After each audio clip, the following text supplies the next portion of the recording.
Salut, bienvenue pour une nouvelle vidéo et donc pour un top 6, juste précision, le top 6 s'appelle Anti-Noël quelque chose, j'ai pas encore décidé du titre final mais il y aura Anti-Noël dans le titre c'est sûr. Précision, je ne suis pas anti-Noël, je ne déteste pas Noël, ce que je déteste c'est la période dans laquelle on est actuellement, c'est-à-dire en plein mois de novembre, en plein automne, parce que pour rappel, l'hiver ne commence que le 21 ou le 22 décembre, et là on est en automne en fait. Et parler de Noël en plein mois de novembre, c'est gâcher l'automne, nous bassiner avec Noël 2 mois à l'avance. Personnellement, c'est un truc qui me fatigue. Vous pouvez commencer à nous bassiner avec Noël le 1er décembre si vous voulez. Et encore là, on est techniquement encore en automne et ça me fatigue, mais je fais avec, vous voyez. Mais dès le 1er novembre, nous bassiner avec Noël, c'est un truc qui me fatigue. Bref, je voulais préciser ça dès le début. Maintenant, je vais vous expliquer comment j'en suis arrivée à faire ce top là et pourquoi il y en a 6 et pas 5. Je vais vous expliquer aussi. En gros, il me fallait une vidéo pour aujourd'hui, donc mercredi, pour vous, entre les deux updates que moi j'ai déjà tourné, parce que les updates, je suis en retard, je suis à la ramasse complète, donc j'en ai 3, j'en ai pas des dizaines à tourner, ce serait bien d'exagérer, mais j'en ai bien encore 2 là que je pourrais tourner, vous voyez, donc voilà, je suis en retard. Non mais je suis en retard, je le sais.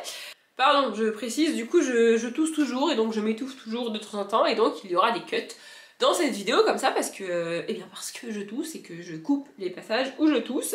Bref, je disais quoi? Oui, du coup je suis en retard sur les updates, mais j'alterne quand même un update, une autre vidéo, et puis tant pis, je rattraperai mon retard dans 6 mois, je ne sais pas quand. Bref, et donc il me fallait une vidéo pour aujourd'hui, entre les deux updates, comme je disais. Et j'ai regardé du coup la liste des vidéos que j'avais publiées, donc hors vlog et hors update sur le mois d'octobre, pour éviter de refaire une vidéo que j'ai fait il y a genre 2 semaines, vous voyez. Et je me suis rendu compte que sur le mois d'octobre, je n'avais pas fait de top, le top 5 à la base, et je me suis dit bah je vais faire ça. Ensuite je me suis dit la vidéo sera un mercredi, je vais me challenger et je vais faire le top du mercredi qui correspond. Donc c'est les tops sur Goodreads il me semble, je vous mettrai le lien, donc ça s'appelle les top Wednesday, c'est en anglais mais c'est assez facile de se débrouiller aujourd'hui, soit vous comprenez parce que vous parlez anglais, soit vous comprenez pas et vous vous aidez de Reverso ou d'un dictionnaire ou de c'est quoi, enfin bref, vous savez faire. En général, je vais sur cette page-là et je cherche un top qui m'intéresse, que j'ai envie de faire, qui me plaît. Là, je me suis dit, je vais me challenger, je vais faire le top du mercredi où la vidéo va sortir. Sauf que le top en question, c'était les personnages qui aiment la mode et qui sont à la mode dans les livres. Et alors, je vais pas vous mentir, il y en a 2 qui me sont venus.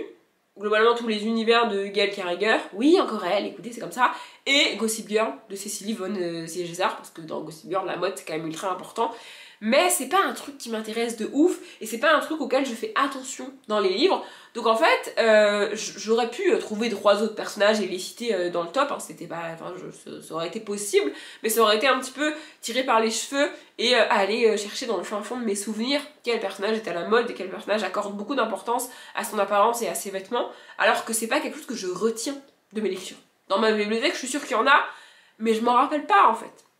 Du coup je me suis dit bah non, j'ai pas envie de faire ça.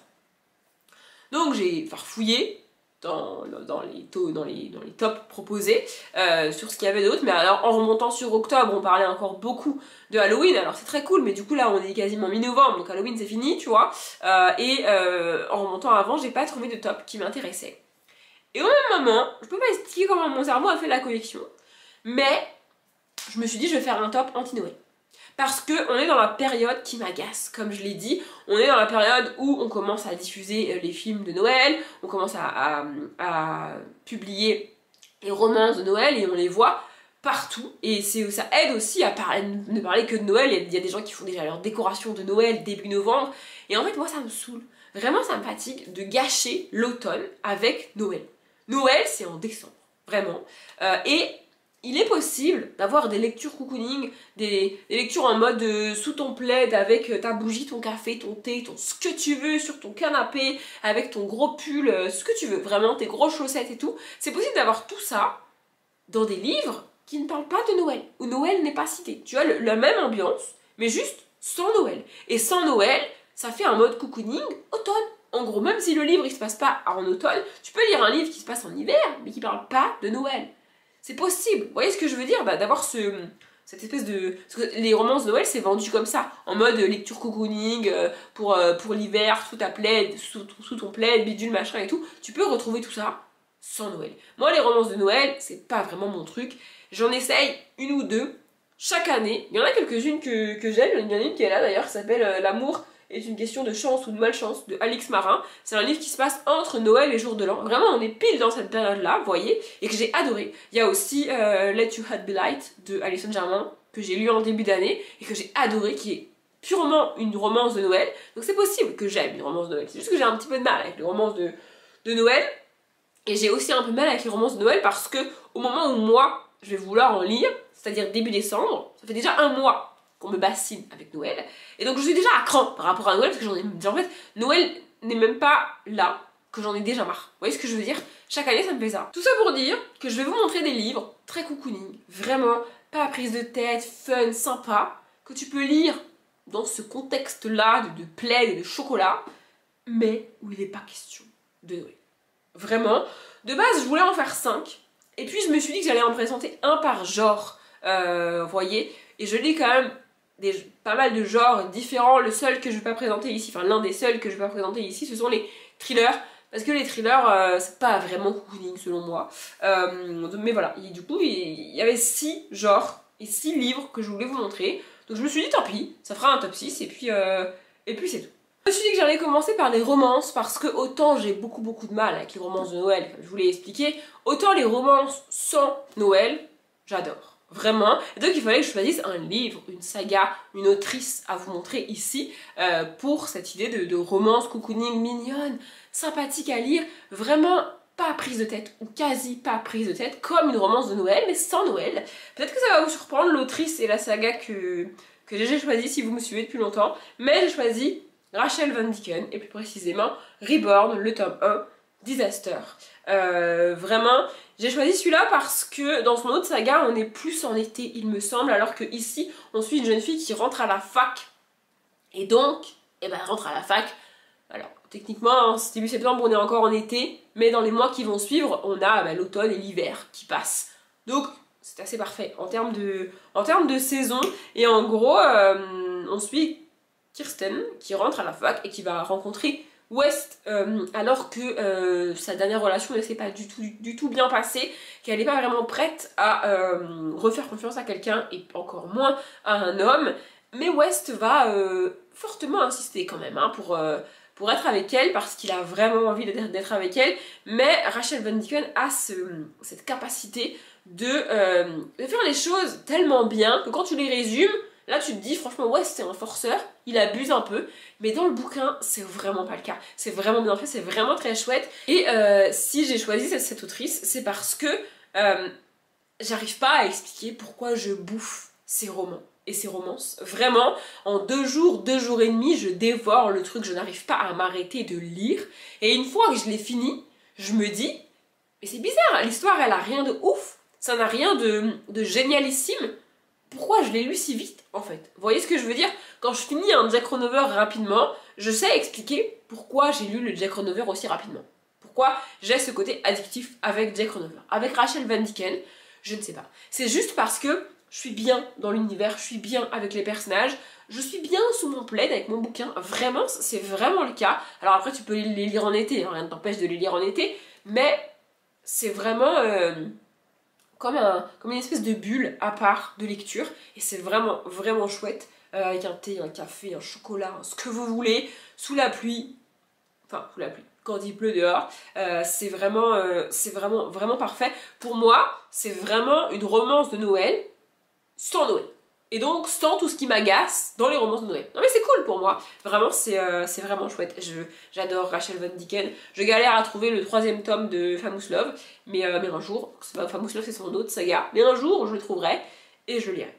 Le genre suivant, c'est le steampunk. Et j'avoue que je lis pas énormément de steampunk. Mais je ne pouvais pas faire une vidéo anti-Noël, mais surtout livre, cocooning, doudou, sans vous parler d'elle. Je sais que je l'ai déjà cité en début de vidéo, mais je peux pas faire autrement. Donc le livre que je vous montre, c'est Le Protectorat de l'Ombrelle, le tome 1 sans âme de Gail Carriger. Gail Carriger, c'est vraiment pour moi le symbole du cocooning, de sous mon plaid et tout, vraiment, je ne peux pas faire autrement. C'est Gail Carriger, et ici on est donc dans du steampunk, on est dans des années, je dirais 1800 et quelques, un truc comme ça. J'ai un peu de mal à dater le truc, et l'autrice ne donne pas vraiment de date. Mais on est à une époque où, pour vous donner un ordre d'idée, montrer sa cheville, c'est le summum de l'érotisme. Voilà, pour vous donner un ordre d'idée, donc on est à dans ce genre d'époque-là, à Londres, et on est avec des créatures surnaturelles, donc des vampires, des loups-garous, et Alexa Tarabotti, ici le personnage principal, qui est, comme le titre l'indique, une personne qui n'a pas d'âme. Vraiment, et ça c'est le propre de Gail Carriger. En fait, elle prend une époque très masculine, très misogyne, c'est un peu fort, mais très patriarcale. Elle y rajoute des vampires et des loups-garous, et d'autres créatures qu'elle crée elle-même. Elle fait son espèce de popote là, et ça donne un truc absolument génial. Pour les personnes qui sont pas très fans de livres qui parlent de vampires et de loups-garous, comme pour citer l'un des young adultes les plus connus, Twilight par exemple, c'est pas le cas. Enfin, oui, on va être avec ce genre de créatures là, mais il n'est pas question de... Enfin, je sais pas comment expliquer. Elle a une manière de créer ces univers vraiment très original, très propre à elle, et moi j'adore vraiment. On a aussi tout ce protocole de cette époque-là avec les balles, les robes, les mariages, les chapeaux, la mode, justement, comme je le disais tout à l'heure, qui est vraiment très présent. Et on a un personnage, donc Alexa Tarabotti ici, qui se retrouve malgré elle, contrainte de respecter les codes de la société, parce qu'à un moment donné c'est la société dans laquelle elle vit, mais en même temps elle correspond pas aux standards de beauté de la société, donc elle est déjà un petit peu en décalage, et de l'autre côté on a toutes les créatures surnaturelles auxquelles elle appartient, mais pas vraiment, parce que c'est pas une créature surnaturelle, c'est une paranaturelle. Donc elle ne match ni d'un côté ni de l'autre, et elle est un peu en mode de qu'est-ce que je fais de ma vie, vous voyez. Et c'est ça qu'on suit, et l'ambiance est vraiment très cocooning, très mignonne, très sympathique. Il y a des aventures absolument épiques et géniales, mais c'est raconté doucement. Vraiment, il y a une douceur dans la plume de Gail Carriger, je peux pas l'expliquer. J'adore ces univers-là, je vous en parle depuis des mois, des années, vraiment. Mais vraiment pour le côté cocooning, c'est vraiment chouette parce qu'on a ce côté créature surnaturelle, donc un petit peu ambiance vampire, mais ça fait pas peur. Vraiment, ils sont pas là pour faire peur du tout. C'est vraiment pas le cas, ils sont là presque pour faire joli en fait. Je sais pas comment expliquer, vraiment Gail Carriger a une manière de construire ses univers et ses livres originales que j'ai jamais vu nulle part ailleurs. Et vraiment pour le côté cocooning sous son plaid, moi si tu me dis cocooning sous son plaid, je te dis Gail Carriger, c'est automatique. Le troisième genre, c'est le policier. Alors j'ai dit tout à l'heure que je présenterais pas de thriller parce que pour moi c'est pas du tout cosy un thriller, mais il y a un genre qui pop en ce moment qui s'appelle le cozy mystery. Et pour moi, l'une des pionnières du cozy mystery, ça reste quand même Agatha Christie. Je suis désolée, mais Hercule Poirot, c'est quand même très cosy, très fun à lire. Vraiment, on a un meurtre, oui, mais on n'a pas de sang, on n'a pas d'agression, on n'a pas d'autopsie, on a juste un cadavre et un enquêteur ou une enquêtrice qui va essayer de comprendre ce qui s'est passé. Vraiment, tout ça dans une époque, donc les années 30 à peu près, qui n'est pas la nôtre et qui est très différente de la nôtre. Et j'adore. Du coup, je me suis dit que j'allais vous montrer un Agatha Christie. Je me suis dit que tant qu'à faire, j'allais vous montrer un Hercule Poirot. Et je ne savais pas lequel vous montrer. Donc je me suis dit, tu sais quoi, je vais juste leur montrer le premier Hercule Poirot qu'elle a écrit. Donc là, c'est une intégrale que j'avais eue chez François Loisir, donc dans laquelle il y a La mystérieuse affaire de Styles, qui est le premier Hercule Poirot écrit par Agatha Christie, et Monsieur Brown, qui est le deuxième. Voilà. Moi, je vous conseille, si vous savez pas par quoi commencer, Agatha Christie, de commencer par soit le premier Hercule Poirot, soit le premier qu'elle a écrit, puisque Hercule Poirot, c'est le premier qu'elle a écrit, je ne sais plus. Mais voilà, si vous savez pas par quoi commencer, moi, je pense que c'est mieux de commencer par les premiers qu'elle a écrits que de commencer par les plus connus, comme Le Crime de l'Orient Express ou Ils étaient 10 par exemple. Je sais pas, je trouve que c'est mieux que de les lire dans l'ordre. Mais après, vous faites comme vous voulez, évidemment. Et voilà, vraiment pour le côté petite enquête, cosy. En général, ça se passe pas en été, ces histoires-là. Ça se passe toujours quand il pleut ou des trucs comme ça. Donc vraiment pour la saison, c'est parfait, la saison qui n'est pas Noël, je rappelle, c'est vraiment chouette. Et ouais, enfin vraiment, on parle beaucoup du cozy mystery en ce moment, mais Agatha Christie, c'est du cozy mystery pour moi. Enfin vraiment, c'est vraiment pareil. C'est vraiment Vraiment, vraiment hyper cool. C'est juste que c'est un nom très connu et donc on a du mal à la mettre dans une autre case aujourd'hui. Mais c'est la même case pour moi. Vraiment. Pour le côté petite enquête, sans prise de tête, sans sang et sans trash. Agatha Christie, c'est parfait. Le quatrième genre que j'ai choisi, c'est un truc qui englobe quand même beaucoup de choses, puisque c'est la jeunesse. Voilà, je fais simple, je me suis dit jeunesse, et je me suis dit, quelle saga jeunesse, plus que livre jeunesse, est vraiment cocooning, est vraiment doudou pour moi. Alors j'ai volontairement mis de côté les Roald Dahl, parce que je suis pas capable de choisir entre certains Roald Dahl, je vais pas les citer. Donc j'ai mis de côté Roald Dahl et j'ai choisi autre chose, et je me suis dit, l'autrice emblématique de la jeunesse pour moi avec cette saga que j'adore, c'est Cressida Cowell et donc Harold et les dragons. Ici le tome 1, comment dresser votre dragon, c'est la saga qui a inspiré Harold et les dragons, le dessin animé, qui est un Disney Pixar il me semble. Bref, donc avec Croque-Mou et les pirates, non pas les pirates, les vikings. Vraiment j'adore cette saga, je la trouve absolument génial. Pour le côté cocooning, franchement c'est parfait. On est sur l'île de Burke avec Harold et son père, chef des vikings, qui va ici devoir aller chercher un dragon parce que chaque viking a un dragon et donc il lui faut un dragon.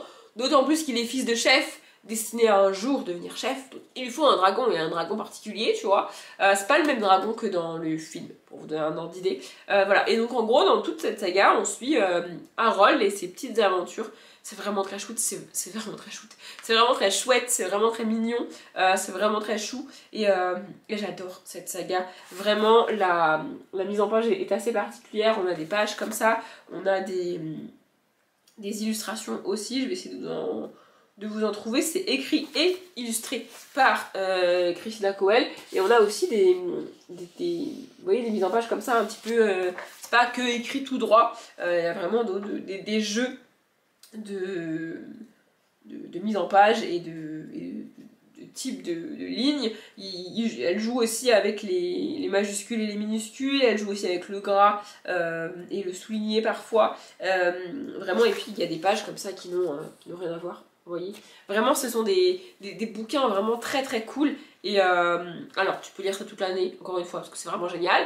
Mais pour le côté cocooning hiver sur le canapé, c'est vraiment très chouette. En fait ça c'est surtout pour le côté immersif dans un univers. Alors on est en jeunesse, donc si tu lis ça en étant adulte, il y aura peut-être moins le côté immersif, mais t'as compris. Voilà, pour le côté vraiment cocon, genre tu te poses avec ton bouquin et tu lis ça pendant des heures et des heures et tu te rends même pas compte que tu le finis en fait. Voilà, c'est ça. Pour le livre suivant, j'ai un petit peu hésité parce que pour moi c'est doudou, mais ce sera pas le cas de tout le monde. Le genre, c'est la bitlite. Et alors en bitlite, on suit en général soit un chasseur ou une chasseuse de vampires, et donc on est dans l'action, dans le combat et tout, pas vraiment de cocooning, tout ça, soit un vampire ou un loup-garou ou une loup-garou en personnage principal qui a en général des petits problèmes à régler. Et donc c'est pareil, on est dans une ambiance très adulte, la bitlite c'est adulte de toute manière, avec des combats, des problèmes, parfois de la politique, du sang et tout. C'est pas très cocooning tout ça, mais cette saga là est bitlite. Et elle est pas du tout vampire, elle est pas du tout loup-garou, vraiment. En fait je me suis dit que c'était mieux de pas parler de saga avec ce genre de créatures là, ou alors qui sont différentes que la plupart des sagas qui mettent des vampires et des loups-garous, parce que pour moi tout ça c'est plutôt Halloween, et au mois de novembre il n'y a plus Halloween. Vous voyez, en fait j'aimerais avoir un mois de novembre juste cocooning sans Noël. Encore une fois c'est le but de cette vidéo. Et donc la saga c'est Charlie Davidson, donc ici le tome 1, première tome sur la droite, de Darida Jones. J'ai lu cette saga il y a un moment maintenant, je me tâte à la relire, mais ce qui me freine c'est qu'il y a 13 tomes. Et me lancer dans une relecture de 13 tomes, c'est quand même, ça fait quand même beaucoup. Mais bref, ici, donc, il n'y a pas de vampire, pas de loup-garou. Les seules créatures surnaturelles qu'il y a, ce sont des fantômes. Et donc, en général, les fantômes, c'est pas très agressif. Enfin, je veux dire, il y a des fantômes qui peuvent être effrayants dans certains livres. Ici, c'est pas le cas. On est sur plutôt des gentils fantômes. Et en gros, on suit Charlie, qui assiste son oncle. Charlie est détective privé, son oncle est policier et il enquête sur des disparitions, des meurtres, des trucs comme ça. Et Charlie l'aide parce qu'elle voit les fantômes. Il peut discuter avec les fantômes et leur demander bah, qu'est-ce qui s'est passé, où vous étiez, comment c'est arrivé, est-ce que vous connaissez la personne qui vous avait fait ça. Franchement, c'est hyper simple, hein. Quand tu peux discuter avec le fantôme du mort, savoir ce qui s'est passé, c'est un peu plus simple. Et donc, c'est ça qu'on suit. Et comme dans les Gail Carriger, il y a un humour ici vraiment très particulier, très propre à Darryl Jones. C'est absolument génial. Alors, au fil des tomes, la saga s'assombrit un petit peu et on va parler notamment, pas tant de démons, mais plutôt du diable lui-même. Donc, ça s'assombrit un petit peu, mais dans les premiers tomes, franchement, c'est pas le cas. Et l'histoire de Charlie et de l'homme qu'elle va rencontrer, qui est donc en lien avec le diable, est vraiment en arrière-plan des tomes, en tout cas de la plupart des tomes, et dans chaque tome on a vraiment une enquête. Pour savoir ce qui s'est passé, pourquoi la personne elle a disparu, où elle est qu'elle est morte, est-ce qu'elle est vivante, et donc Charlie qui voit les fantômes, et vraiment j'adore cette saga, c'est vraiment très chouette à lire, c'est pas très flippant non plus, alors après il y a juste des petites conversations avec les fantômes, mais en soi les fantômes sont gentils, et comme on est du côté de l'enquête menée par Charlie et pas menée par la police, on n'a pas tout ce protocole de la police avec les interrogatoires un petit peu violents parfois, ou l'autopsie ou les trucs comme ça. Vraiment, on est que avec Charlie qui discute principalement avec les fantômes. Donc il n'y a vraiment pas de violence, il y a très très peu de combats dans les premiers tomes notamment. Il y en a ensuite, hein, évidemment quand on parle du diable, derrière il y a quand même des petites scènes un petit peu à tension, mais c'est pas le cas des premiers tomes. Vraiment, et puis j'adore Charlie de toute manière, donc pour moi Charlie c'est cosy et puis c'est tout. Et enfin le dernier genre, qui est un genre que je lis de moins en moins parce que j'accroche de moins en moins, mais c'est quand même un genre que j'ai beaucoup lu quand j'étais plus jeune, c'est la dystopie young adult. Et non, je ne vais pas vous faire l'affront de vous présenter ici Hunger Games parce que j'adore Hunger Games, mais les jeux de la fin, c'est quand même pas très cocooning, c'est pas très fun non plus. Je vais pas non plus parler de Divergente, parce que dans Divergente, il y a quand même énormément d'action avec cette histoire de faction et d'entraînement et tout. Donc je vais pas vous parler de Divergente ici. Je me suis dit que j'allais citer une saga dystopie beaucoup moins connue que Hunger Games et Divergente, et française en plus. Donc c'est Ella, la passeuse d'âme, de Marie Vareille. Ici le tome 1, le tome 2 correspond encore plus à cette histoire de cocooning et de saison froide, puisque le tome 2 s'appelle Saison froide. Bon, le tome 3 s'appelle Saison chaude, mais on n'y est pas. Bref, voilà. Vraiment, c'est une dystopie qui reprend tous les codes de la dystopie, mais sans en faire trop. C'est-à-dire que Marie Vareille s'est vraiment approprié les codes de la dystopie pour nous proposer une saga dystopique dans laquelle on va retrouver ce qu'on aime en dystopie si on aime la dystopie, mais sans avoir l'impression que tout a été mis au marteau pour que ça rentre, parce que il fallait que ça rentre, les codes de la dystopie, et puis c'est tout. C'est vraiment bien construit, c'est vraiment bien pensé, c'est une saga vraiment géniale que j'ai lue il y a des années et des années maintenant, et de laquelle je garde un excellent souvenir. On suit Elia, qui est passeuse d'âme. Ça veut dire qu'en gros, si t'as fait un truc considéré comme illégal selon la loi de la dystopie, qui n'est pas voilà, eh bien on te soigne. On va dire ça comme ça. Et donc elle est assistante dans une espèce d'hôpital là-bas et elle fait ça. Et un jour il y a un jeune garçon qui arrive et donc elle est censée le soigner. Je vous laisse découvrir comment ça se passe le soignage. Bref, sauf que elle va finalement décider de ne pas faire son travail et de laisser ce garçon tel qu'il est quand il arrive. Vous voyez ce que je veux dire? Et donc elle va quelque part sauver ce garçon, mais elle va surtout enfreindre la loi, et ça va se savoir assez rapidement, et donc elle se retrouve un petit peu dans la mouise, et c'est ça qu'on suit. Vraiment, le résumé est assez nul, hein, que je viens de vous faire, je dois bien vous avouer. Vraiment, on est dans une dystopie avec cette histoire de gouvernement très très strict, très très protocolaire, et à un moment donné, ce personnage qui va se rebeller contre le système. Ce que j'ai aimé ici, c'est que, à l'inverse de Hunger Games, pour en revenir à Hunger Games, on n'est pas sur un personnage principal qui est tout en bas de la société et qui donc veut lutter contre la société parce que elle est injuste avec elle. Non. Au contraire, on est avec un personnage qui est dans les hautes castes de la société, qui a de nombreux avantages de cette société, qui profite de cette société et qui va pourtant se rebeller contre cette société. Ce contre-pied est vraiment très, très chouette et vraiment très intéressant. C'est une saga que j'ai adorée. Il me semble que j'ai fait une vidéo complète sur la saga, donc je vous la mettrai en barre d'infos si jamais, mais vraiment une dystopie cocooning pour moi c'est ça. J'ai l'impression que je me suis un petit peu laissée emporter dans cette vidéo et qu'elle est plus longue que je ne le voulais au départ. Mais écoutez, c'est la vie. En tout cas, j'espère qu'elle vous a plu. Si vous avez d'autres recommandations cocooning comme ça, même de romance, hein, sans Noël, je suis preneuse. Vraiment, le mot important c'est sans Noël ici.